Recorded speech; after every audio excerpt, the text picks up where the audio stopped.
और अब सक्खर की सूरत हाल जान लेते हैं। वहां पर मजदूरों के साथ हमारे नुमाइंदे मौजूद हैं। शाहिद अली, तो शाहिद अली से तफसीलात जानते हैं। शाहिद अली, बताइएगा इस वक्त आप क्या सूरत हाल देख रहे हैं?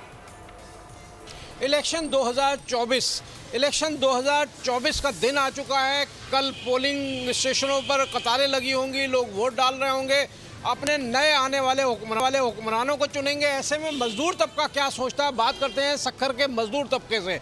आप बताएं कि वोट डालने जाएंगे, क्या सोचते हैं? वोट हमारा फ़र्ज़ है, वोट हमने जाएंगे, सुबह जाएंगे, लाइन में लगेंगे, भले वो छोटी लाइन हो या बड़ी हो, हमारा फ़र्ज़ है, हम वोट देंगे। मजदूर तबका ही चाहता है कि ताकि हमारे को रिलीफ मिले। अमीर तबका तो ये होता है कि आराम से रात को देर तक जागते हैं और सुबह देर से उठते हैं, सुकून के साथ जाते हैं, उनकी मर्ज़ी वोट डालें या नहीं डालें। तो हम तो यही कहेंगे कि हमारे को कोई भी हुक्मरान आए, हमारे को रिलीफ देना चाहिए ताकि हमारी आगे आने ज़िंदगी अच्छी गुजरे और हमारी नस्ल कुछ कर सके।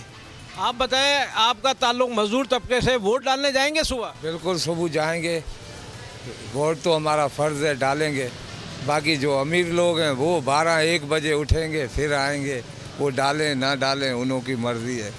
वोट डालें। आप बताओ, आप नौजवान हो, ये टेक्निकल काम करते हो, सुबह वोट डालने जाओगे या घर में सोओगे? सर इंशाल्लाह वोट डालने जाएंगे, पर हम देखेंगे, सोचेंगे, समझेंगे, जो आइज़ होगा बंदा हम उसको वोट देंगे, सोच समझ के देंगे।